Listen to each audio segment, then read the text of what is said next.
Hey there, sports fans. Thanks for tuning in for the final program of our three-day celebration of Babe Ruth's 126th birthday. The Babe was born right here at 216 Emory Street in Baltimore on February 6, 1895. And the birthplace has served as a shrine to the Great Bambino ever since opening to the public in 1974. We're Katie and Mike, and we really do appreciate you joining us this evening for what promises to be an eye-opening look back at the Orioles' 1970 World Series win over the Cincinnati Reds. Our star-studded panel includes 1970 AL MVP Boog Powell, Hall of Fame pitcher Jim Palmer, and the man who was named Series MVP that year and who earned the nickname Hoover, Brooksy Robinson. The show will be moderated by Hall of Fame announcer and 14-year voice of the Orioles, John Miller. Now, before we get started, we'd like to thank tonight's program sponsor, Franz Weissman. Also, a special thanks to the dedicated team that helped put our virtual birthday bash together. Be sure to check out our silent auction, which closes out this Sunday. Now let's take you back to 1970 as we turn it over to John Miller.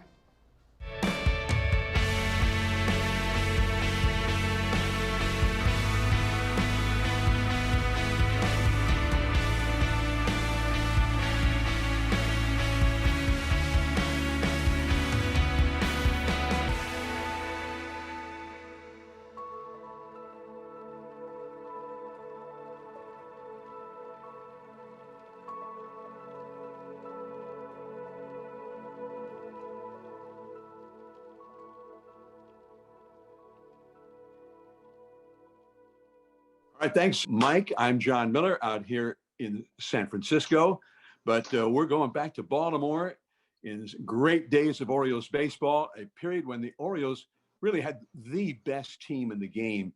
69, 70, 71, great pitching, power, great defense, and great Hall of Fame talent, that's for sure.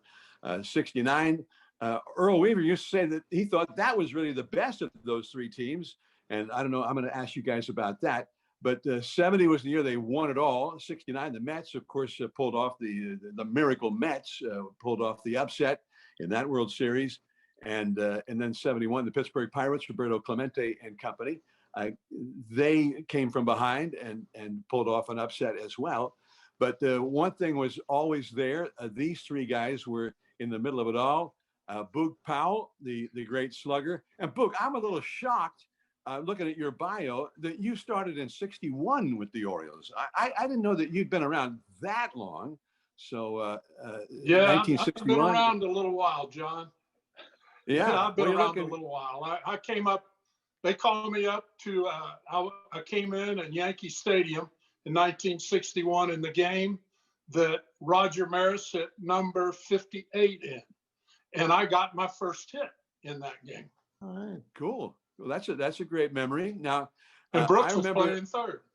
Later on, after you were gone from the Orioles, you kind of finished your career, I think, in Cleveland, when they had some really weird looking uniforms, all red uniforms and whatnot at times. And you were playing alongside Dwayne Kuiper, who's one of my broadcast partners out here in San Francisco. And I don't know, there was a pop-up and Kite was a little reluctant to call you off since you outweighed him by like 80 pounds and, were a foot taller than him and whatnot. But he said something he says, listen, Kite, at this stage of my career, this is you talking to Kite, something to the effect of the way I'm moving right now, if there's a pop-up and there's any chance in hell that you can get to it, you just go for it and don't bother calling me off. Yeah. The year before, that's a true story. That's a true story. And the year before, Kite was playing, he was playing second and I was playing first. And we both had a pretty good year that year. And our saying between Kite and myself was, the only way that you can get a ball between second and first is with a 22 long rifle. That's the only way you're going to get anything through here. So, all right. And we kidded. We still kid about that. You got to remind him of that. You had a little more range than maybe you're letting on then, if that's the case. But all right. So Boog Powell, great slugger, and maybe overshadowed. I'm going to ask these other guys about that. Jim Palmer, the brilliant Hall of Famer, 20-game winner, perennial. there was a stretch of, I don't know, what, 4 or 5 years, Jim, where if you added your starts, maybe 40 starts a year times 9 innings per start, that you pitched all but a handful of innings. I mean, Earl Weaver used to say you were the best closer that he ever saw. If you were ahead 1-0 or 2-1, 7th, 8th, 9th inning, forget about going to the bullpen. You were finishing that game, and you were not going to give it up. Well, John, when I got to the Orioles at 19, my roommate was Robin Roberts, and Robin had 605 major league starts and completed 307 of them. So I used to put him to sleep asking him questions. About 1:30 in the morning after he had watched Johnny Carson, he'd go, "Kid, I'm 38, you're 19." He said, "I got to get some sleep." So I learned from one of the best. And, the other thing is you got paid for wins back there. So not that I didn't trust my bullpen. I trust them a little bit more as I got older, of course. Or if I had Mariano Rivera, I would have said, "Mariano, here it is, pitch the first 8 innings." But, it's just kind of the way the game was. And, the best thing that ever happened for me is because I was a year before the draft, all 3 of us, signed before the Major League draft came into effect, that my parents said, "I think the team you should choose are the Orioles." And the Orioles lied to me. They said we don't have a lot of good young pitchers. They didn't tell me about Wally Bunker or Dave McNally or guys like that. But it was the best thing that ever happened. And, I got to the Hall of Fame because I got a chance to play with, Boog. And we're going to talk about 70. He was the MVP. Brooks was the MVP in the World Series, 16 gold gloves. But, and then I played on teams where we had 3 20-game winners, which is what, we had in 70. And then the next year we had 4 of them. So it's great to have teammates that know what they're doing. And boy, did I luck out when it came to that. Well, one thing I think everybody always thinking back to those Oriole teams thought about the camaraderie, the closeness. Now, I wasn't with the Orioles at that time. I got there in '83 as a broadcaster, but everybody, you and all the guys who talked about it, they talked about the Oriole way. If a guy came back to town, everybody wanted to see him, and there was truly a great camaraderie. And in a funny way, Earl Weaver seemed to have a lot to do with that. I mean, do you agree with that? Well, Earl would tell us he had a lot to do with it. No, on a serious note, he was a terrific manager. It's funny how, in retrospect, guys will say, "Yeah, I would have loved to have managed those 69, 70, 71 Orioles that you talked about because, we won 109, 108, 101 ball games." And they would go, "Gee, which 20-game winner am I going to throw out there tonight?" But it was more than that. We all know that. The 70 ball club, you had Merv Rettenman, maybe didn't play every day. We had Buford, arguably the best leadoff hitter in baseball, 69, 70, and 71. You had the guys like Boog, the MVP. You had Brooks going on his way to the Hall of Fame. You had Frank Robinson, one of the greatest hitters that I ever saw play. So you had a lot of really good players, but you had the Chico Simones, and you had the Terry Crowleys, and you had the Clay Dalrymples. You had all these guys that was part of like maybe a puzzle, and they all Weaver was able to fit those pieces in there. And, Earl was a good manager. Yeah, he never shook my hand because he said, "What am I going to do when you lose?" I said, "Well, how about pat me on the rear end?" He goes, No. I'm not going to shake your hand. Good luck next time. So Earl was a smart guy. We always wanted to show him that, we could win whether he was there or not. That's what happened really after he retired in '83. But at the end of the day, it's nice to look across the field and know your manager is better than the guy in the other dugout. Now, and that's a great compliment coming from you, especially, I think, for the Earl of Baltimore. Now, Brooksy, you, by the time that you got to 1970, you were the grand old man for the Orioles. You'd been around since back in the 50s and well on your way to the Hall of Fame. And that 70 World Series, I think anybody who remembers that World Series, first and foremost, they remember it was the Brooks Robinson World Series, where if the whole country didn't know about your wizardry with the glove going in, they certainly knew it after that series. It seemed like Lee May, your future teammate, was forever hitting a shot headed for the left field corner, and you were flagging it down and throwing him out at first, and he just couldn't believe what was happening. But Jim Palmer mentioned Robin Roberts, and I remember when I first got to Baltimore in 1983, there was the big banquet, the Thompson Sports Banquet, and you told a story about Robin Roberts at near the end of his career coming to the Orioles, which Jim was just mentioning. And there was this little, I don't know if it was a bunt or just a little chopper to the third base side of the mound. And in fact, I think it was Robin Roberts who told the story, now that I recall. But you came rushing in for the ball, but Roberts cut off the mound and kind of cut you off and barehanded it and threw the guy out at first. And then he recalled you saying something to him right after. You remember that? Yes, I do. I just said, hey, big boy, I'll take care of those. You just throw the ball. Yeah. Yeah, and he And told he- everybody that too, you know? And he added something to the effect of, hey, big boy, whatever, leave those to me. I'm pretty good at those, you know. Yeah, And, that's true. That's true. You know, we're talking about Lee May, and he came to Baltimore a couple of years after that to play. And the first thing he said to me, he said, Robinson, no one would have ever heard of your butt if I hadn't hit those balls down to you.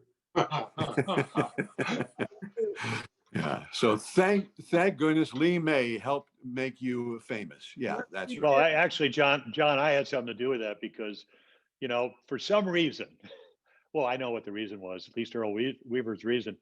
Dave McNally and Mike Cuellar won 24 games apiece in 1970. But I won 20, and I pitched the first game of the playoffs. I pitched a shutout, struck out, I think 12 or something like that. And then I figured, we're going through the Cincinnati hitters, and first 8 guys are high fastball hitters. So I'm going, geez, I'm going to pitch game 3. And, because I'm a high fastball pitcher. So, Cuellar had the great screwball. McNally could, good curveball, could pitch inside with the best of them. And Weaver says, by the way, you're starting game number 1. And I said, Earl, in the middle of the meeting, I said, wait, they're all high fastball hitters. And he looked at me and he says, not your high fastball. So I had to pitch, the first game, of the World Series. And, Lee comes up the first time. I throw him a fastball. He rifles a single to left field. Next time up, I throw him a hanging curveball. He hits a 2-run home run. And probably one of the greatest plays that Brooks, at least on film, ever made, because if you played with him, he made them every day, so I throw him a fastball and now a curveball. I throw him a changeup, and that's the ball that Brooks catches it and throws him out from the third base coaching box. The one hopper to Boog on the turf in Riverfront. And the rest is history because, and he has to give us credit for hanging all those curveballs and throwing those hanging sliders so he could make all those fabulous plays. Well, that might be true, Jim. Well, I kidded Brooksy for years that was a great half of a play, because if I don't come up with a ball at first base and the ball's on the turf, I said it's C5, and he wins the car for the most valuable player in the World Series that year. And I told him, I said, I want half of it. So, and nobody ever turned you half of down it was either, mine. Boog. That's right. Well, it turned out. well, anyway, It's a great World Series, but the thing I remember about that, John, the first ground ball that hit to me, I'm trying to think of the shortstop, Woody Woodward, I believe. He hit me a little 24 hopper. I picked it up. I threw high to Boog Powell for an error. And I'm thinking, oh my gosh, here we go again. I got one hit in the World Series in '69, and now the first ball that's hit to here me, we go again. I booted it. And anyway, everything after that turned out all right. So that was the only one you booted in that World Series. That's right. That's the only one I booted. I knew that going into that World Series that, hey, Belanger and I were going to get a lot of work. That's the first time we'd actually played on AstroTurf. I believe First World Series ever played on AstroTurf, Oh, 1970. Mark, I said, Yeah. well, this is the first time we took a lot of ground balls, but it really didn't make a whole lot of difference if you can catch the ball like Mark and myself. But, Well, John, Well, now- we played the All-Star game that year. So, Boog, you were the MVP in '70? I assume you were on the All-Star team, but I started it, so we had a little preamble to what Riverfront Stadium was by going there and in July to play the All-Star game. well, we Yeah, but still, the ball coming off of that turf was totally different. And I was really lucky at first base to catch the one ball from Brooks that was kind of an in-between hop, and I couldn't tell if it was going to stay down or come up. I just closed my eyes and stuck my glove down there, and bang, I had it. So, I was lucky. We knew that. But on the error that Brooksy had, if I'd have been Kareem Abdul, I would have caught that. So Yeah. Thanks a lot for not being Kareem. But John, yeah, right. going into that World Series, I mean, I knew I was going to get a lot of work down there with Pete Rose and Johnny Bench, Lee May at third baseman. I can't think of his name right now. Well, they got Tony Perez hit 40 home runs. Yeah, Tony, yeah. We're going to get a lot of work, and we did. Bernie Carbo. Yeah, Carbo. Well, that was sort of the precursor to the Big Red Machine. They didn't have Joe Morgan just yet. Yeah, I think that's the big difference. That's I mean, Joe. Yeah, I mean, well, if you look, Bobby Tolan, who was a leadoff guy, he stole 50. He had 15 home runs, hit over. I think he had 315 or something like that. Stole 57 bases. But Joe Morgan, who passed away just recently, was, I mean, two-time MVP, pretty special player. I didn't throw too many leadoff home runs. One in the '69 World Series to Tommy Agee. Of all the starts I had, whatever 560 or whatever, and the other one was to Joe Morgan. And the reason was I went 3-2 in the '77 All-Star game, and I'm going, if I walk him, he's going to steal second, and if he feels fresh, he's going to steal third. And that's what Joe Morgan could do. But they had more home runs in 1970. The Reds did than the Orioles did. They hit 191 home runs. So they out-homered us. I think the big difference was, and you got to understand, that was, we win 4 games out of 5, but there were 3 one-run ball games, 3 one-run ball games in that World Series, and we won 2 of them. Well, and you were talking about it a little bit earlier, Jim, but the Orioles were down 3-0 in that game 1, and Boog, you hit a home run, a 2-run homer to get it back. What do you remember about that? Well, it was a hanging curveball. It was up in the strike zone a little bit. It was away from me. And I just stuck my bat out. Then I hit a home run to left field.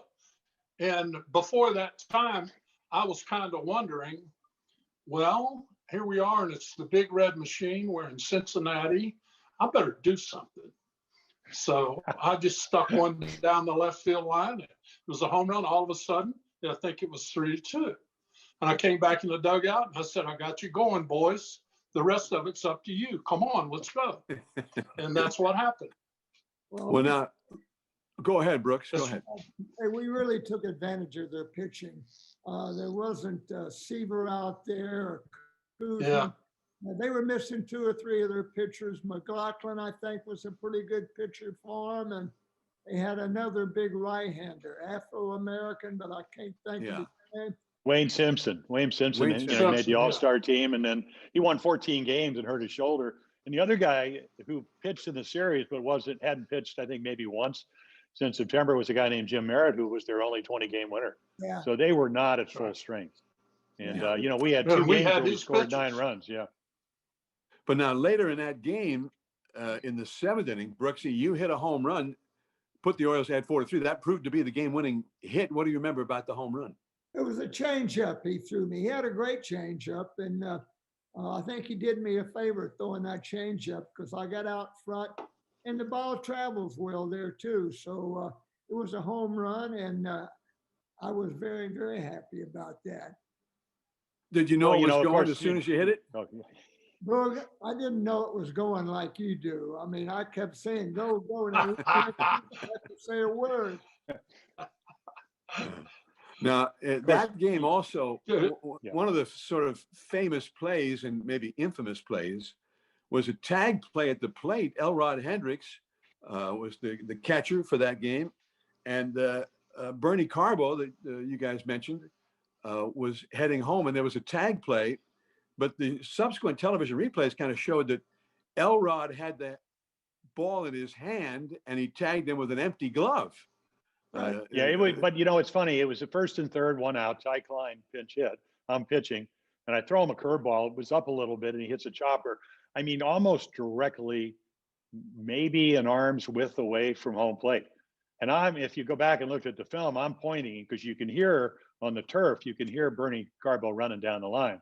So I'm yelling, pointing, he's coming, he's coming, he's coming. Now, we had two primary catchers, Andy Etchebarren and Elrod Hendricks. Etch was known for blocking the plate. Elrod, maybe not so much. But when he went to tag him, Ken Burkhart, the umpire, was in the way. So Carbo couldn't get to the plate. He never tagged home plate. No, Elrod might have tagged him, but he tagged him with a glove. And you're right, the ball was in the other hand.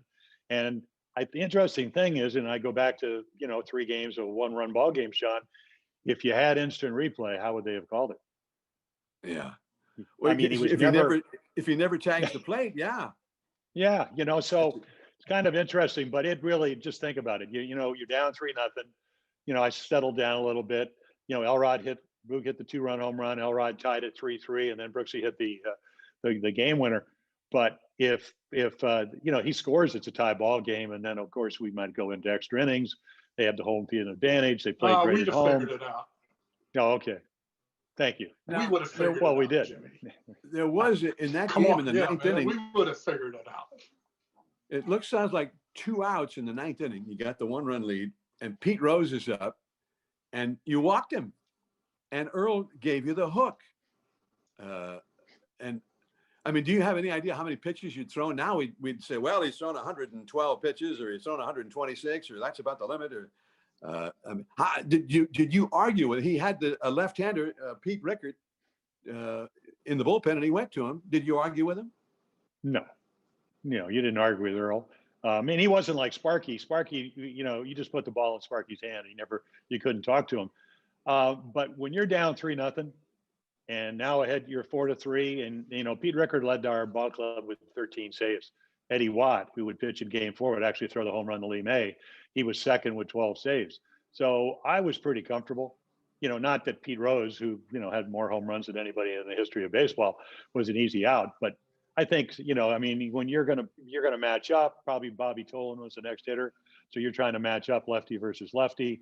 I was pretty comfortable, and as it turned out, he gets him out. We win, and then you think you're going to get a 24-game winner, and we get Tom Phoebus pitching Game 2 for us. All right. How about that? Now, so you were comfortable with it, but I want to about Brooks and Boog. There's your guy, Cakes, on the mound. Your big guy who usually finishes when he's ahead, and all of a sudden he's being taken out in the World Series. Were you a little worried as to whether that was the right call or not? I don't know if I was worried or not, but I said, well, it's Earl. Good luck, and But I had confidence in Pete too. Pete had really pitched well all year and everything else. But I've heard Jimmy say, when Earl came out there in the 8th or 9th inning during the year, Jimmy would say to Earl, well, what are you doing here? So, Jimmy said he never said anything to Earl, but he did. He did say, he told Earl one day, he says, what are you doing out here? I'm not leaving. He had whatever. So that's not an argument. I don't. That's just a question, right? Yeah, come on. Exactly. Yeah, All right. Exactly. But Pete Rickard got the man out, probably Bobby Tolan, as you recall. And Yeah. so the Orioles had a 1-0 lead in the World Series. Now, the games were still being played in the daytime, right? In 1970. So then you had the night off in Cincinnati. First night game in 71 against the Pirates. So the Orioles In played Pittsburgh, in the yeah. first World Series night games the next year. So what do you guys do in Cincinnati now? You had the night off, waiting for Game 2. Then what? What do you do that night? Chili without beans. no, That's what they're known for. I had a T-bone steak with a martini. And I No, had a just good like time. every other night off. Yeah, Just a normal day. Yeah. Yeah. How about you, Brooksy? You have any memories of it? yeah, well, my wife and I, Connie went out to dinner somewhere. I don't know where, but I don't think we went ourselves. We went with someone else, but we had a good time. Well, that is, and Jim mentioned the chili without the beans. In Cincinnati, a local favorite is this, and I guess it's not just the one, but Skyline Chili is the most famous one. Yeah, And it's chili on spaghetti. And you get a big 5 thing of ways. You get spaghetti, then they pour the chili over the top of that, and then about 3 pounds of grated cheese on top of that. Without beans, John. Without Yeah. beans. You know, when you No grow up in beans. Arizona, you get chili in Arizona, you get beans. And in Cincinnati, no, there was a French restaurant that if you were playing in the World Series, you could get a reservation at it. I do not recall the name, but it was, I think a lot of us went to dinner there after the game. And, you know, again, hey, you know, the greatest thing about the World Series back then is that, you know, my first year in '66, I made more $11,683.04 than I made in my paycheck. So, you know, getting a World Series check, whether it was 66 or 69, or, you know, losing share in 69 and a winning share, as it turns out, in 70, you go out and have a good meal.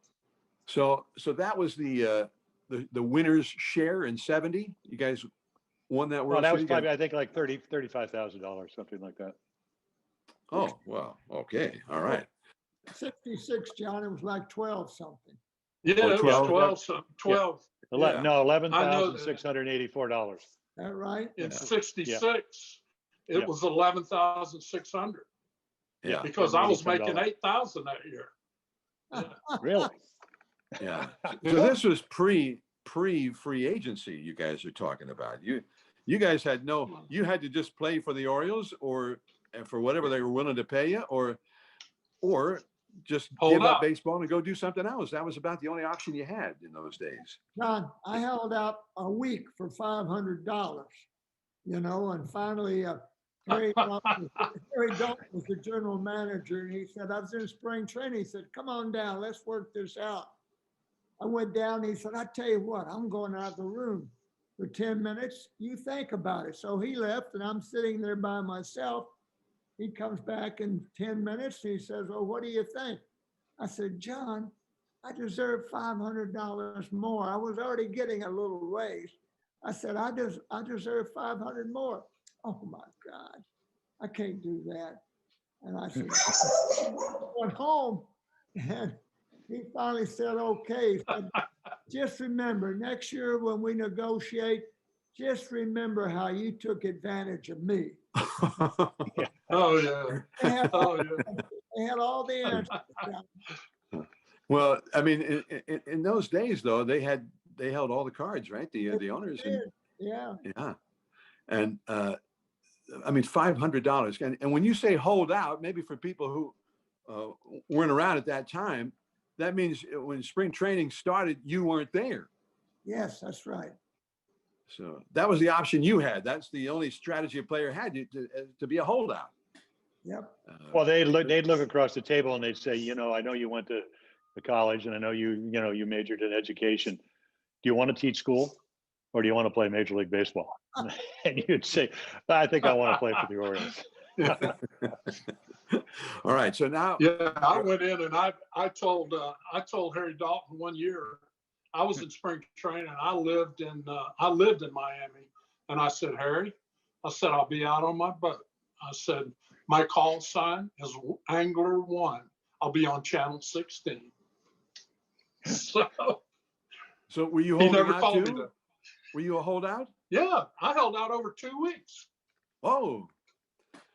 And did you get the When how much? the MVP What was, year in 70, so well, after I was that, looking for yeah, I think I was making 30 something that year.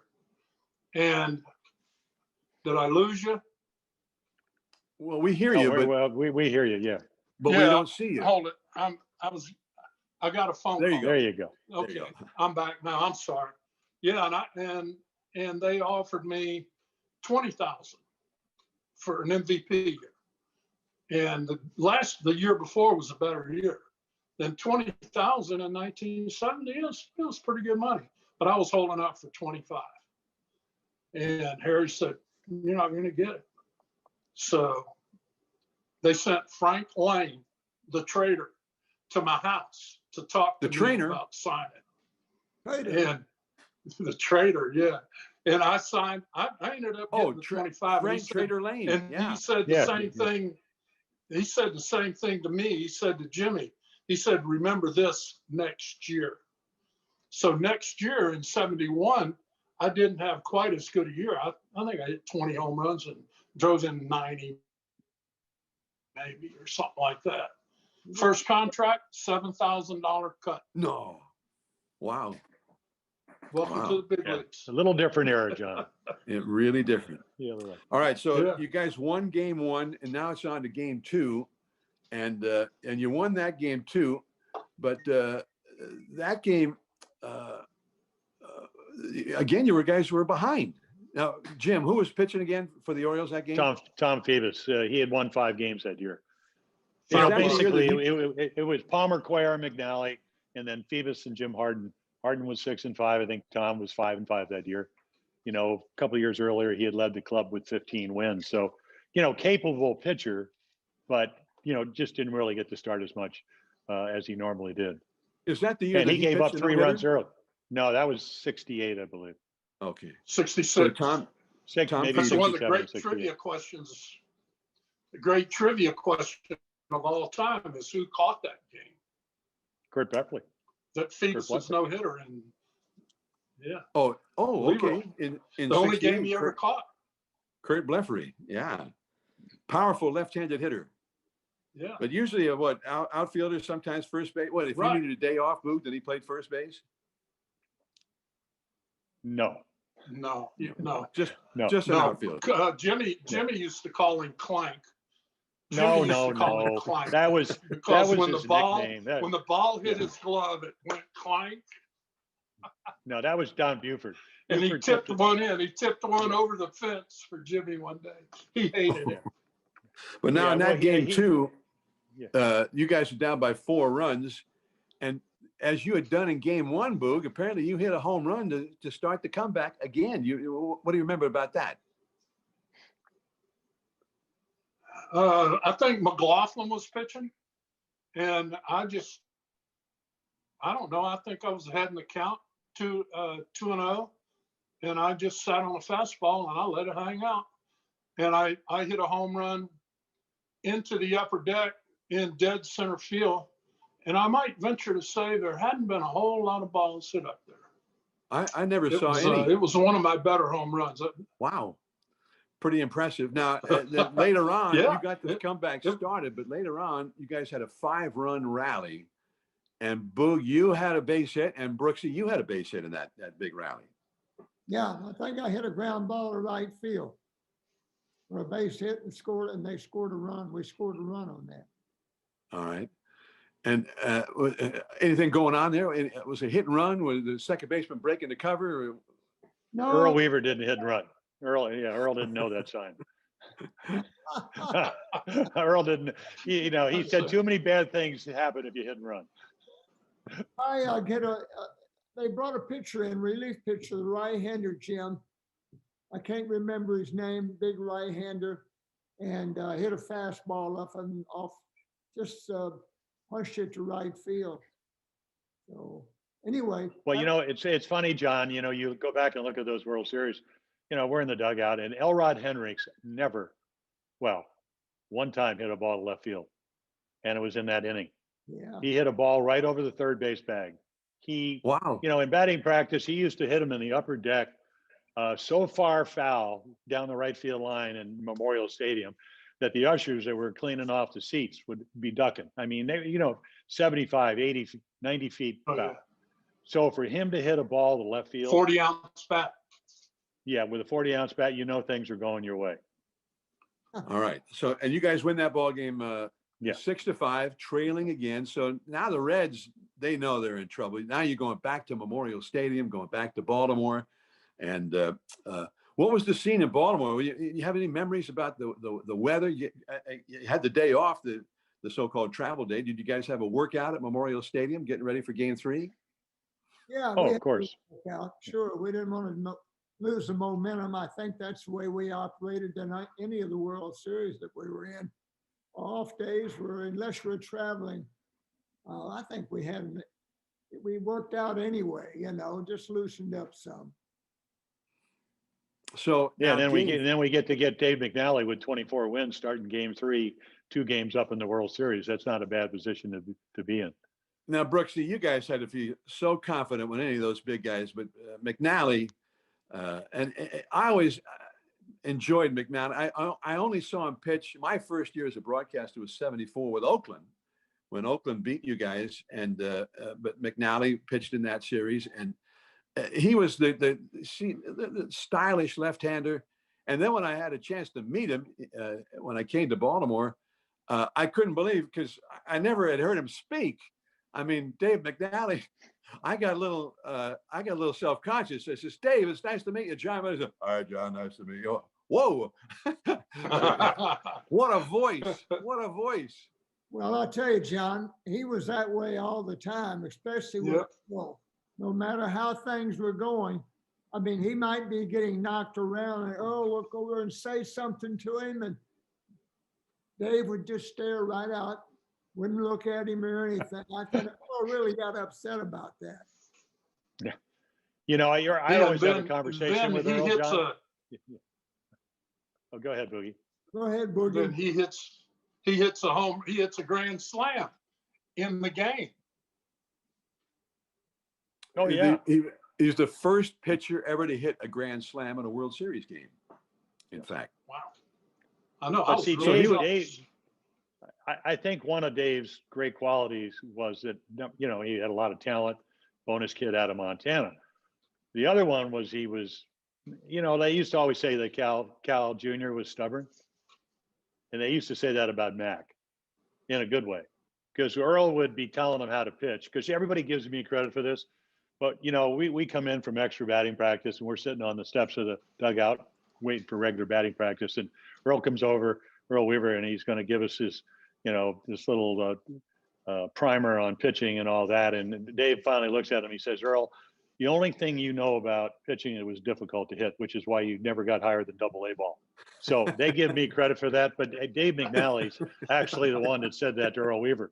So when, you know, when you come in, when you're pitching, you got Weaver in the corner, you got Bamberger, who's deaf in his right ear. So it's a perfect marriage. You can't hear anything that Earl's saying. And then you got the starting pitcher. And Earl would always lean across George Bamberger and give us, you know, instructions. And Mac would go, yep, nope. And as Boog said, look straight ahead. Gotcha. So now I would be That's right. going, what are you? I mean, I would be trying to engage Earl in a conversation, but Dave knew better. And Now, he was the best. I mean, you know, he won 20 games, 4 straight years for us. And if you talk about big games, that's the amazing thing, John. You know, they had so many good right-handed hitters on the Reds lineup. You know, with Perez with 40 home runs, Bench had his best year ever. I think 148 RBIs with 45 home runs. Pete Rose was a switch hitter, et cetera, et cetera. That you got two guys that are two of the best left-handed pitchers in baseball. They don't even pitch the games 3 and 4. Games 3 and 5. Cuellar didn't pitch till game 5. It seemed like Earl Weaver wanted to stay away from matching up left-handed pitchers against the Reds in 1970. interesting. Now, because all year long, it didn't seem to make that much difference, because those guys, and it didn't. yeah, No, whoever it didn't. whoever was the opposition, they just pitched great. In that game with McNally, you guys didn't fall behind early and then have to mount a comeback. And Brooksy, first inning, you hit a bases loaded double. Do you remember that? I do remember it. Left center field. Left center. Okay. And I it was on second. did you clean them off? I'm sorry. Did you Oh, clean yeah, the I did. bases off? Beautiful fadeaway hook slide at home plate. Who did? Me. From where'd you put score my from foot- first? No, I was on second. I don't remember how I got to second. I thought you might have I scored don't from remember. third, Boog. I thought you might have hook No, slided from no. third base on a double. No, up the I gap. was on second, and Johnny Bench, it was going to be a bang bang play at the plate, and I slid and I just stuck my leg between his and put my foot on the plate, and that was it. You know, I was safe. All right. And I've seen John, you know, several times, and there's a lot of pictures of that, and he writes Johnny Bench and puts out on the picture. So when I see the picture, I write Boog Powell safe on the other side. So, All right. So you hit the double, Brooksy. Now, were those the first runs of the game? Your double? I think they were, yes. Yeah, we scored a few runs in that game and got ahead. You're right. Later think on, he got Frank another Robinson hit hit a later home on. run. Frank Say that Robinson. again, Boot. I said, I think Brooksy got another hit later on. Okay. Now, Brooks. Frank Robinson hit a home run, and Buford hit a home Yeah. run in that game as well. Yeah. That's right. 9-3 final is what I You got a have on great that. memory. But also in that game, 3 more spectacular plays. Now you weren't on that artificial turf anymore, Brooks. You were home, Memorial Stadium, which was Pat Santarone. Was he the groundskeeper back in those days still? Yep. All right. So did you have some say in how he manicured that infield for you? Not any. No, he did a nice job, John. And that was just a once in a 5-game series. I mean, for me, I never experienced anything like that in my whole career. I mean, you can play a whole week and get 1 ball to you. But I knew we were going to get a lot of baseballs hit to us, Belanger and I, and we did. And it's just a matter of being a half a foot somewhere and a half a foot this way. And anyway, I was in the right spot most of the game. Yeah, Most of your career. In that game, the notes I have said you made 3 more outstanding plays in game 3, and you'd already made some great plays in Cincinnati on the artificial turf. And the Memorial Stadium fans, after one of those great plays, gave you a standing ovation. You remember that? I remember that well. I Yeah. liked it. I also got a standing ovation when I struck out one of the last times up. Now, standing ovation when I strike out, but I did, and it couldn't have been better. Our team, we got Frank Robinson here in '66, and he was certainly the best player all around, one of the best in baseball. I put him with the guys like Aaron and Mays. He was right in that group. What a player, and have him on the team really made a difference. When Frank Robinson made it into the Hall of Fame, and he was primarily a right fielder with Cincinnati, then later on with the Orioles, primarily right fielder.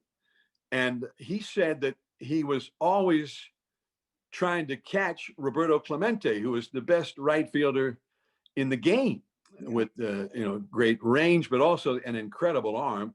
And Frank said, I spent my whole career trying to catch up with Roberto Clemente. And finally today I caught him and went into the Hall of Fame. So, so that was kind of a nice magnanimous comment too from Frank. And it wasn't just Roberto Clemente. I mean, Frank got overshadowed by Hank Aaron. He got overshadowed by Willie Mays. And I always thought maybe one of the most underrated of the greatest superstars in the game. And he was your guys' teammates when he got there. That's when you guys won your first World Series. How do you feel about that? Yeah, well, excuse me. He fit in with our team. I know Frank would have a few things that happened in Cincinnati, and he was an old 30 when he came to us. But he fit right in with us. I mean, we had a great bunch of guys on our team with Blair and Buford and Palmer and Boog, and we just had a lot of fun, and we were pretty good. So that was the big thing, but he really put us over the hump when he came. In fact, in '66, he won the Triple Crown, as you know. He led the home runs, batting average, runs batted in. How many times do you see guys do that? Well, when I first came to the Orioles, 1983, to broadcast, and you were going into the Hall of Fame that year, later that summer. And when we were on road trips together, we used to get up early in the morning, go take a run. And I don't know how far we go, 2-3 miles or whatever. Although I usually tell people 4 or 5, 6 miles. But so if somebody asks you, Brooks, kind of cover me on that one, will you? But we were, and I asked you about it, and you said, well, my family thinks it'd be good going into the Hall of Fame if I trim down a little bit before the ceremonies. Well, the good thing about being an announcer, John, is you got good food in all these places, you know. Yeah, man. So now you've won the first 3 games of the World Series. McNally wins game 3, 9-3. Really, the lineup just busts out. And Jim, you came back, and were you surprised? You were surprised that you went in game 1, but also Mike Cuellar, great left-hander, who seemed like he'd be well suited to face a good right-handed lineup, right, with that screwball. And he didn't go in game 1, and now instead of going to game 4, they Earl brought you back. Were you surprised again? That's when I knew he didn't like me, John. We got a 24-game winner. We're not going to pitch him today. So, well, it's just like the All-Star game. When in 70, I went to Cincinnati, first All-Star team. I figured, gee, it's going to be great. I can go watch. I can have a good time. I can get an All-Star ring. Maybe I'll pitch an inning. Well, he made me start it. I mean, Willie Mays led off, Rose hit second, bench. Aaron, Dick Allen hit seventh, hitting seventh, and you're facing that lineup. So I kind of was used to, Earl said I was going to be the next 30-game winner. I never won 20 until that year. So, Earl had faith in me. I mean, that's the one thing, and as it turned out, I had a lead till late in the game. I'm single in a walk, I think in 7th inning, maybe 7th or 8th inning. And Eddie Watt came in, and then Lee May. And, I had already known what Lee May could do. So when he hit that 3-run home run to eventually win the game for Cincinnati, wasn't a big surprise. And we would see that when he came to us in Baltimore. Talk about it. No. A great teammate, but a guy with great bat speed and the ability One to of the ball most out of the one ballpark. of the most vivid memories that I have too is that after Squatty Body gave that home run up to Lee May, there was pretty good round of boos. I mean, the fans were booing Eddie, and I said, "Come on, Lee, the game's not over yet." And I couldn't understand why they were booing. Well, they never forgot it. The rest of Eddie's career, it was the same way. So that should really, have one Should have left Jimmy in there. wow. I could have thrown that's that the home thing. run, and then they could have booed Now- me. The fans are getting, Yeah, you could maybe have thrown it. the fans are kind of getting used to all the winning. Maybe you guys too. Now think of it, the last 11 games of the regular season that year in 1970, you won all 11. Then you swept the Minnesota Twins in the league championship series. Bill Rigney, was Bill Rigney still there? Or Might was have it been Billy Billy Martin? Martin. Billy Might have been Martin, Billy Martin, 1970. Okay, That was that's Billy right. Martin. Yeah, right. And they had some pretty good players on that Minnesota club. You guys swept them 14 in a row. Now you've won the first 3 games of the World Series, the first 2 on the road coming from behind.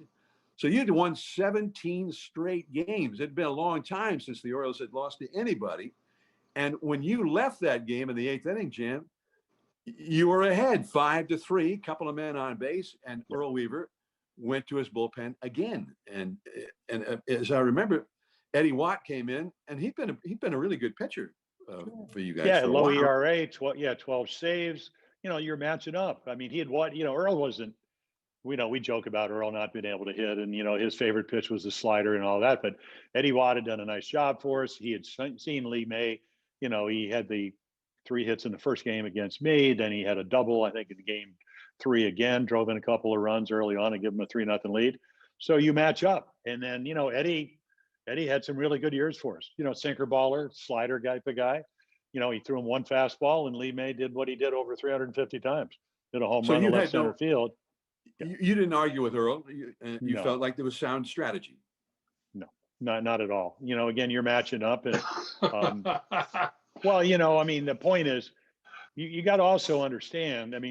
We're probably about 340 innings into the season. Then you add another 40 for spring training. So I've probably pitched about 380 innings at this point. So I don't mind. If this is, April, I'm probably Earl get back into the dugout. But I think Earl was doing the right thing. It just didn't turn out the right way. So and then the Orioles lose that game 6-5, and the 17-game winning streak was over. But in a way, when you look back at it now, that Cincinnati team was a great team, and they were a little bit over. Let's face it, if all of their top pitchers that were hurt and missing, if they had all been there, the Orioles pitching would have still overmatched that Reds pitching staff. Although this guy, Wayne Simpson, that you were talking about, in the first half of that season until he got hurt, man, he was almost untouchable. I think he was 14-3 or whatever. I saw a game on TV out here in San Francisco where the Giants, Mays, McCovey, the whole group, they couldn't touch him. So he was the guy. He was a chance to be their ace, a real number one starter if he had not gotten hurt. Yeah, and the team that scored the most runs in 1970, I thought it was the Reds. It was the Giants. They'd average 5.12 runs a game. And Wayne Simpson they didn't have a chance. You're right. But you know what? They were hurt. We weren't. But I think the one overriding thing, when you get into a World Series, and you have to go back to 69. I think a lot of people, they forget that the Mets, they outplayed us. They got the breaks. But we weren't overconfident, because if you go back to the playoffs, and I think this 70 team had learned a lesson from 69, we're down 3-2 in game 1. And Boog hits a home run off of Jim Perry to tie it up, and we win on a 2-out bunt by Paul Blair. Dave McNally beats Dave Oswald 1-0 in 12 innings the next day. We could have easily, after winning 109 games, lost that playoff. 3 out of 5 is, you hold your breath the whole time. I don't care how good you are when you play a good team like the Twins or whatever. So I think we had learned our lesson. So when Eddie throws the home run, people can boo. But our ball club, we had already been through all this. We started a mission in 1970 in spring training. Earl Weaver was a jockey coming down the stretch at the Pimlico in the Preakness. He was going to whip us until we won the World Championship. And as it turned out, even though you lost game 4, we were on our way. Well, I remember asking Earl that team in 69 lost the last 5 games of the year, and you guys won 109 games. And I said to Earl years later, I said, the league record for wins at that time was like 111 or whatever it was. If you just won a couple more games, you could have tied the league record or even beaten the league record. And he says, well, I wasn't aware of that at the time. You're just thinking, well, let's get some guys some rest and nurse some injuries and whatnot and be fresh and ready to go in the postseason. But that's not the way he was looking at it, apparently, the next year, 1970, down the stretch. You guys, as you say. The Mets set the tone by beating us in that World Series. Yeah, I think doubt. everybody. No doubt about that. Yeah. And not to take anything away from them. Yeah. They won 100 games that year. People forget they won 100 games. When you think of the Mets, you think of 92 or whenever they started, they lost over 100 every year. But in 1969, they won 100 games. Well, and they were unbeatable down the stretch too, right, Brooks? I mean, they were 8-9 games behind the Cubs at one point. You send a Kuzman and I remember out there every day, you're going to win games. I remember Milt Pappas. Milt Pappas was pitching for the Cubs, and Milt Pappas came into our clubhouse before the first Mets game, and he told us, he said, "Don't take these guys lightly. They're really good." Yeah. And I don't know if we took them lightly or not. I didn't. I know in the first game, Buford had a home run off of Seaver, and I says, "Okay, we're on our way." But we win 1-0, and that was it. I mean, it just, I don't know. We were flat. I mean, we didn't play well, but their pitching had a little bit to do with it too. They had some really good pitching. I made a hero out of Swoboda. Yes, you did. Yes, you did. I was on first. Yeah, it turned out to be a sacrifice fly, but it could have been with my speed, a triple anyway, a 2-run triple. Well, yeah. So, With me on first, though, Now, I'd have probably stopped at third. all right. But now we're talking about 1970, which had a happier ending for the Orioles. Down ahead 3-1, going to game 5. You didn't do it in game 4. And I think if you're a fan, you're happy that there's another ball game. You don't want this thing to be over just yet. You want to see all the games you bought tickets for, right? So game 5, October the 15th, and Mike Cuellar did start. And Jim, the mystery about it, maybe Earl knew what he was talking about, because Cuellar got touched up for 3 right away, first inning. Well, but you have to also go back, he hadn't pitched in a while.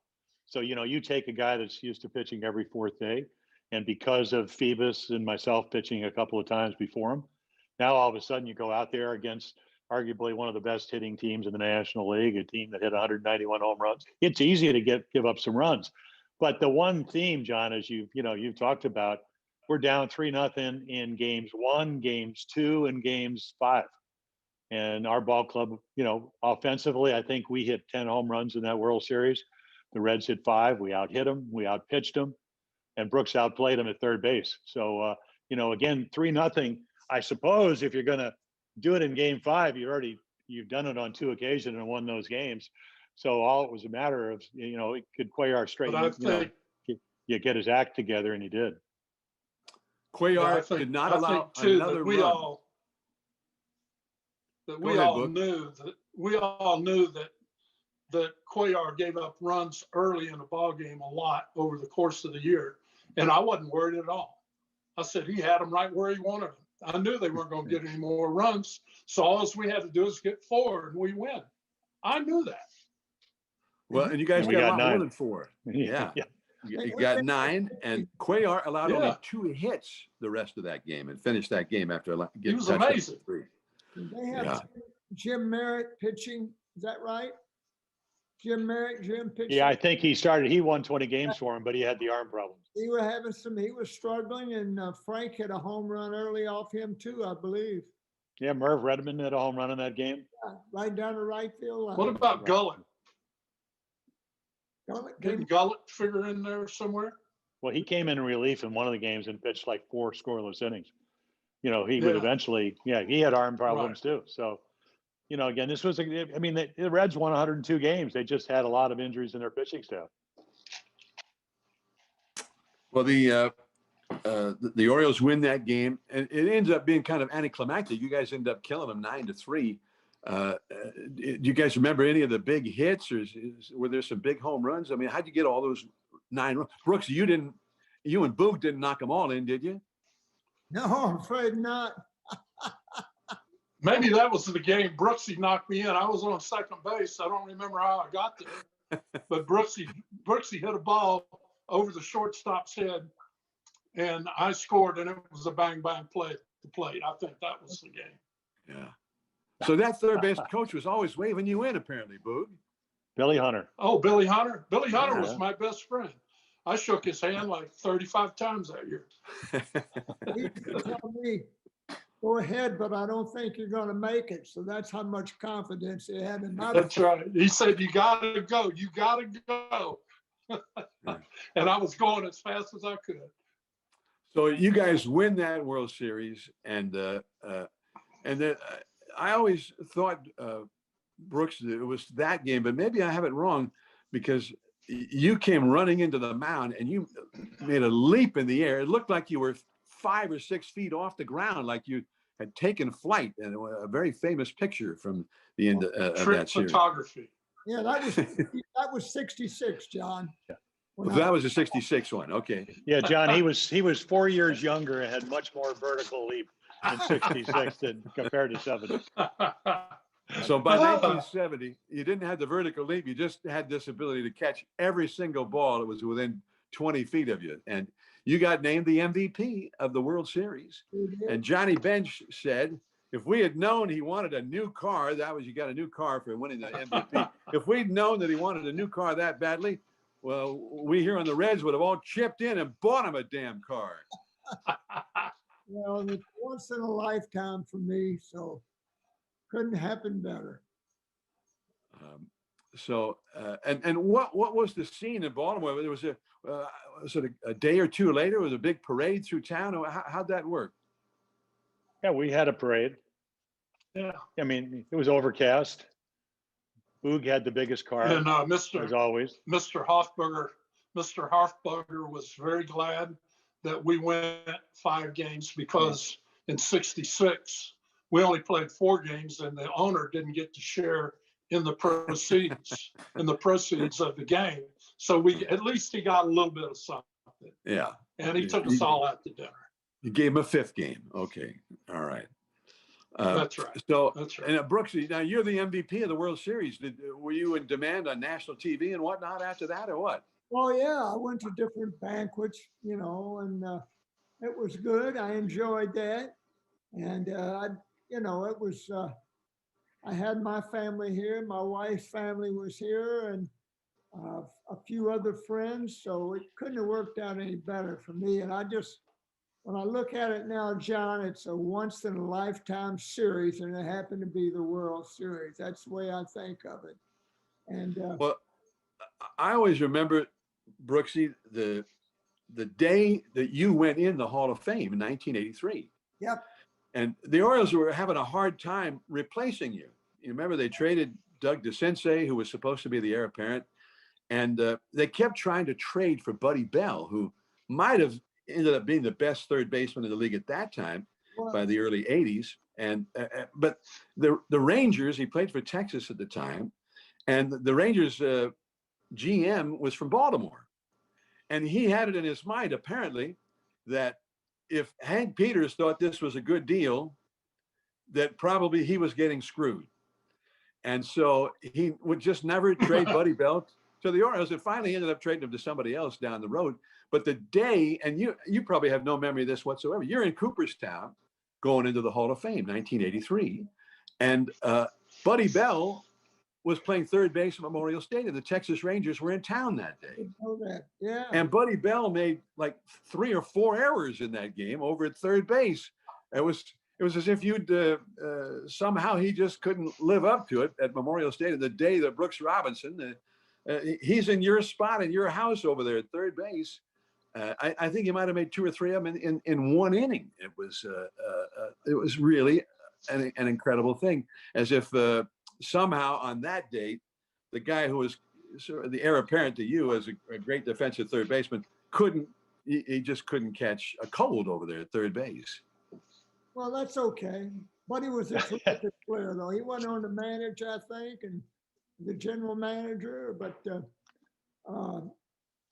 that was my. He was a really good guy. I played with him 2 years in Cleveland. I got to like him very much. Real Great baseball guy. man.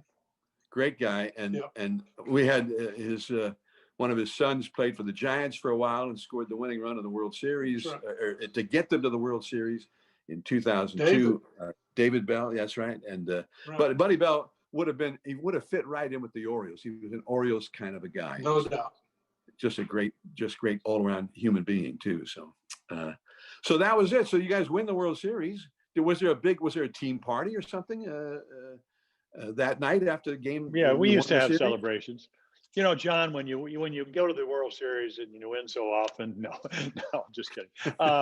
They all kind of blend into each other. But we used to have, like some teams give rings for losing the World Series. Orioles didn't do that, so we had to win. So we got a World Series ring, eventually the next year.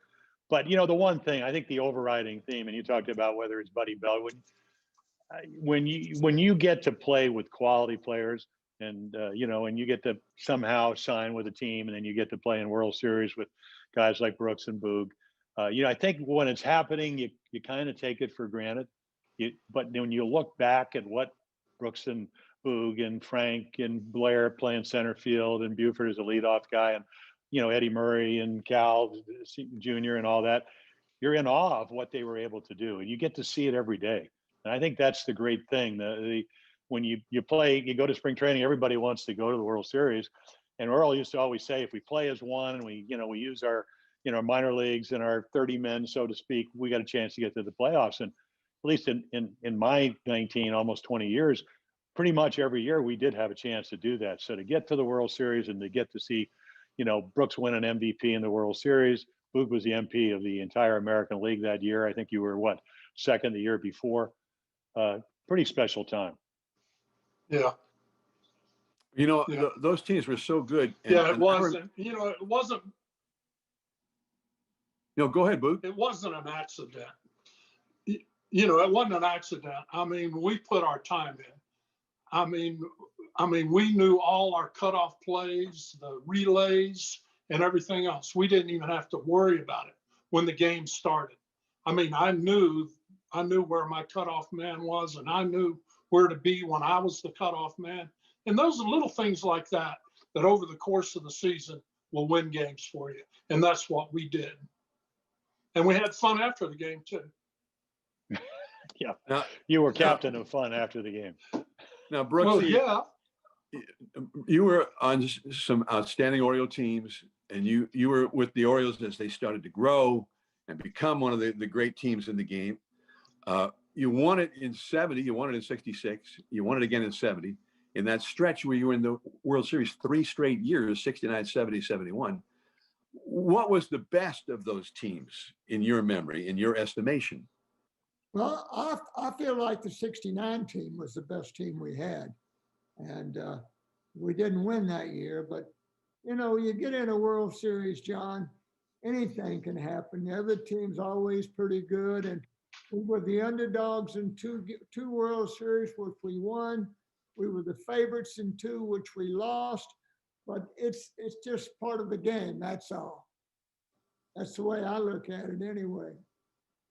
Well, you know, that Mets team you're talking about, and they had really a great season, but in 73, 3 years later, they weren't that good.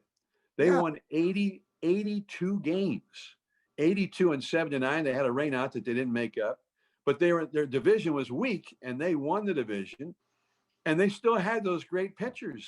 So every day you're facing in the postseason, you're facing Tom Seaver and John Matlack and Jerry Kuzman and whatnot. And so they beat the Reds, and the Reds were pretty good. They had Joe Morgan by 1973, and they beat the Reds. And then they played Oakland, and here Oakland had won the World Series the year before, and they had everything the Mets had, but they had a lot more besides. And one of the great teams in the game, and the Mets were ahead 3-2 going into Game 6 back in Oakland. They just had to win one of those last 2 games, and then the A's rose up, and Reggie Jackson hit a couple key home runs and whatnot, and they ended up winning that World Series. But it just kind of showed that what you're talking about, they had big game type pitchers. The rest of their team wasn't all that great all season long. They were just mediocre. And yet they walked away from it thinking, man, we should have won that World Series. It was there for us to win. Sure. Nolan Ryan was on that team too in 69. Yeah. He came out of the bullpen. Came out of the bull. Yeah. And I never, struck me out 3-2 curveball. he did. I never, Throwing liked, 105. I never liked guys who pitched through that hard. And Nolan always didn't know where it was going, but I always say my heart was in it, but my rear end wasn't. It was gone.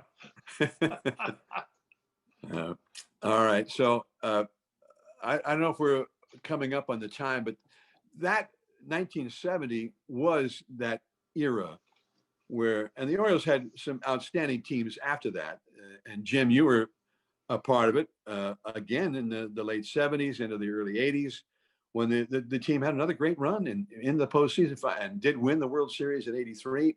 But that era from the mid 60s, once Frank Robinson got there to join with Brooksy and Boog and you and Cuellar and McNally and all those guys, that was truly an extraordinary team. And I remember meeting Mel Allen, the legendary broadcaster of the Yankees. And Mel Allen was in Baltimore in 83, and he says, you know, the Yankees had that dynasty that lasted all those years. But right now, the dynasty is the Orioles, going back to 66. And the Orioles were just a contender every year, year after year after year. And if you're going to get to the postseason in the American League in those days, you had to make your way through Baltimore. So it must be kind of a proud memory, though, to think about how great those teams were when you look back at it. Well, Yeah, it was. Yeah, go ahead, Brooksy.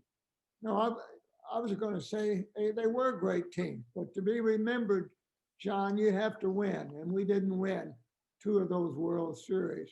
But anyway, we were a super team, and we enjoyed it. We had great guys, and we still see one another. A lot of us. I talk to Boog and Jim, or once a month, and they talk to me. So anyway, it was a great relationship and a great time for the Orioles. And Boog, in a way, you were kind of like Brooksy.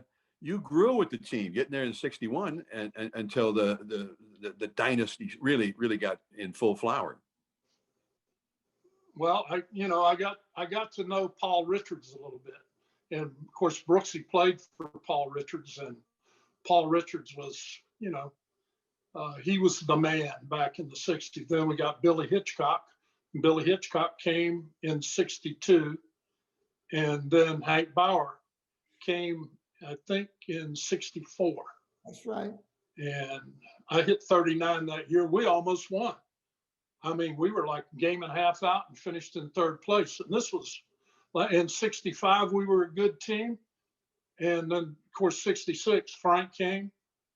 And Frank was I don't know, I hit behind him. That's why he did all that stuff. So I kid about it. They didn't want to face me.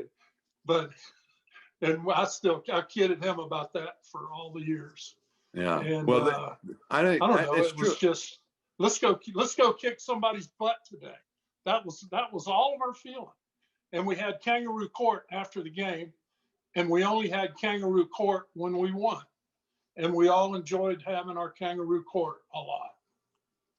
And Frank was kind of the judge in a lot of those kangaroo courts, wasn't he? Kind of, he was the judge. Yeah.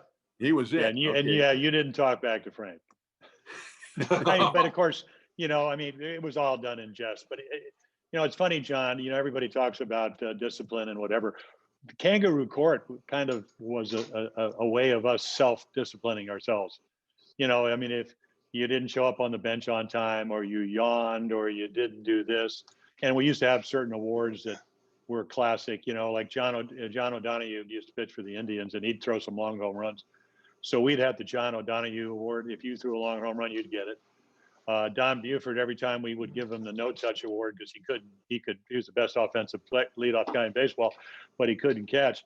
We give him the no touch award, and then we had a red ass award, which we used to give Don once we gave him the no touch award, because he would get so upset.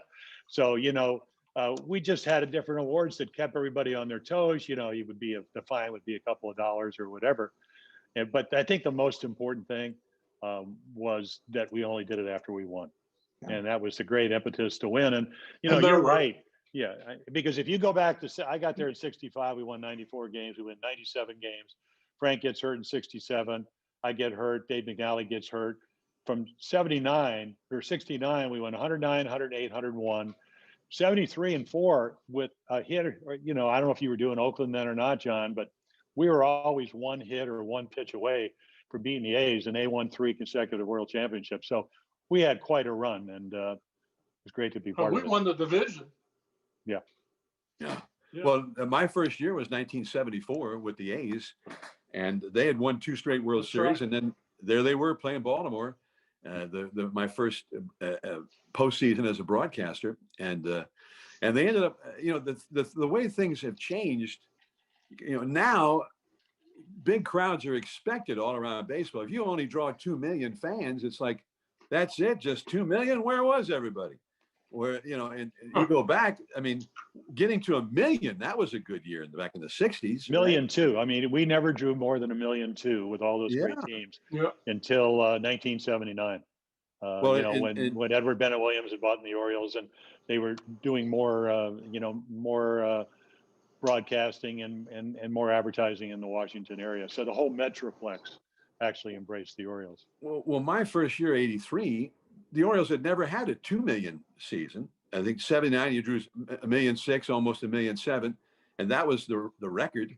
And they drew 2 million in '83 for the first time. Miller Brewing was a big sponsor, and they promoted a whole thing. Instead of it's Miller time, they had it's 2 million time, and they bring in a celebrity to paint in the new increment on a sign they put up outside of Memorial Stadium, and so on and so forth. That was the first time. But in '74, you had not just the 2 best teams in baseball that year, but the 2 best teams in baseball year after year for several years, because Oakland was good from '69 on as well, and had all this great talent. You guys, same thing, great pitchers, great home run hitters, future Hall of Famers. That year you faced off in the postseason, which was not surprising. The Orioles had drawn 900 30,000 was the total attendance for the whole season. And the A's, who had won 2 straight World Series, it sounds impossible when you say it now. After winning 2 straight World Series and on their way to another one, they drew 840,000. So a little over 10,000 a game. And and none of the postseason games sold out. The 2 games in Baltimore, games 3 and 4 in that 74 ALCS, 24,000 for game 3, 29,000 for game 4. And they were both great games. So anyway, and as I recall, Jim, you and Vita Blue matched up, which you'd think, man, that should sell some tickets. But it was just a different kind of a world of baseball in those days. That's for sure. I got my last hit as an Oriole in that game in '74 off of Rollie Fingers. Hit a line drive back up the middle, one hop to the center fielder, and that was my last at bat as an Oriole. Wow! So I broadcast your last at bat as an Oriole. Wow! Well, yeah, and you did right, my you one. did. You did my 1-0 loss on the Bando home run in the 4th inning to Vita Blue. It was a 1-0 in that playoff. Yeah, it was one of those great matchups that lived up to billing. I mean, what a game! and you probably remember me pinch running in the on first base when we were down by 2 runs, and I think in the 9th inning with Don Baylor up. Yeah, although it's funny. I go back and think of that. Like I said, maybe 1 pitch, 1 hit away, and Catfish is pitching one of the years 73 or 74, and you're thinking, geez. All we need to do is get another run off Catfish and we can tie this game. Maybe 2 will win. And you never could do it. It's amazing when you face good players, things just don't happen the way you want them to. Plus, when you're playing 3 out of 5, that's not to score there. I mean, we played, that's 3 out of 5, and it just, that doesn't seem fair to me. And we lost, in 73 and 74. And I think the big mistake was we didn't have Frank with us. He got traded. And I think that was one of the things that really led to us not getting back in the World Series. Well, that's interesting. And they another time Frank Robinson was traded, and the team who traded him may have wished they hadn't, just as was the case before '66. Well, guys, I suppose we've gone as far as they want us to go on this, but a great treat for me to be able to have you guys all to myself and talk about great days in Oriole history. And what about 2021? We're in the time of the pandemic. They had a whole season with nobody in the stands last year. Maybe we'll have fans. We won't have full houses, even if we have fans at the beginning. What's your expectation? Are we going to be able to get a season in right now as we do this in late January? The expectation is that pitchers and catchers will report right on time. We'll have spring training and then get the season started on April the 1st. What do you think? I think. Well, obviously they can play under the circumstances they did last year. I don't think they really want to do that. I don't think the players want to do it. The owners, the game is revenue driven, obviously. It'll be very interesting. I don't know, John. I mean, I never even went to Baltimore last year. I did Zoom broadcast. I don't know if you did any away games or not, but I think there will be baseball. I don't know if the fans will get a chance to actually see them in person, but I think if you're a player, you've probably been working out all winter under difficult circumstances to get ready to go to spring training. Probably the 2nd week in February, and if you're young, you're hoping you're going to make a ball club like we all did at one point in our career, and if you're a veteran, some of the guys last year had miserable years playing a 60-game schedule. There, a lot of the guys, some of the best players in both of the leagues, just didn't do what they expected to do. So it'll be very interesting to see how it all plays out. But the Dodgers are the defending world champs, and now it looks like in the National League where you broadcast, San Diego's the team to beat, and of course that's on paper. And as Jimmy Williams once told me when I was managing the Red Sox, I said, Jimmy, looks like you have a great team on paper. He said, Jim, you know what you do with paper? You'll flush it. So so there we go. Yeah, Brooksy, what were you going to say? I was going to say, I've got my doubts whether we'll open on time or not. I just think with Yeah. It's going to be a while before we get things straightened out. Now, we got a lot of young guys on this team, and got some good players though. But boy, with the way that the Yankees are building up, and Toronto, we could be in for a long year. And Boog, what do you think? Well, as a player, I'm not sure if I would have, it was great to have the fans there. But as a player going out there every day, and, I can honestly say that when I stepped into the batter's box, I don't remember hearing a sound. And, now the way the ballparks are, there is no sound. So, and, I've been doing the barbecue at Camden Yards for 28 years now. And I'm not sure at this point right now whether we're going to be there. We weren't there last year. We got halfway through spring training and we didn't do it. So I don't know about this year. We'll just have to wait and see.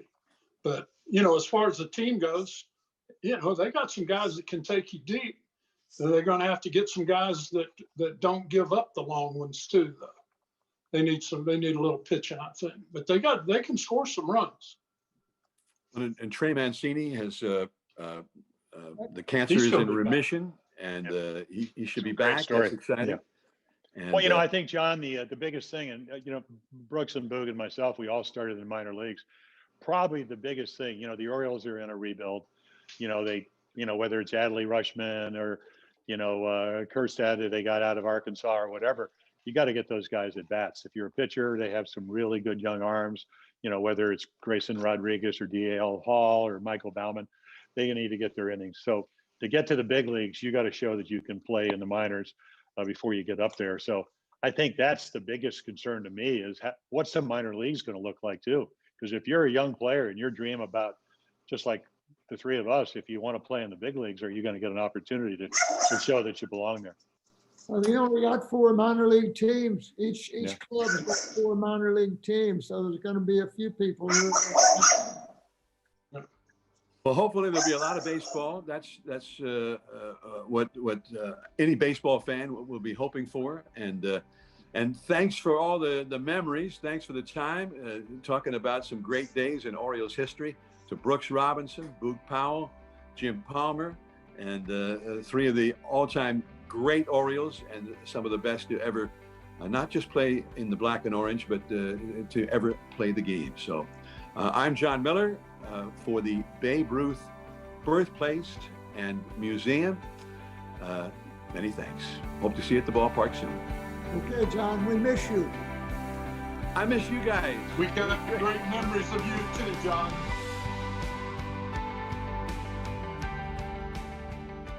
Fantastic program, fellows. Brothers in baseball forever. Our thanks to John Miller, Brooksy, Cakes, and the Booger. It just doesn't get any better. Many thanks to all of you for tuning in and supporting the Babe Ruth Museum's 27th annual Babe Ruth Birthday Bash. We'll be coming back with a live Q&A for you with John Miller at 7:30 tonight. In the meantime, visit our silent auction. All proceeds benefit the museum as we carry our mission to sunnier days.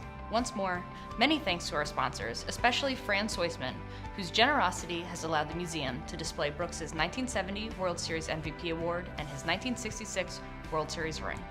That's it for now. See you at 7:30.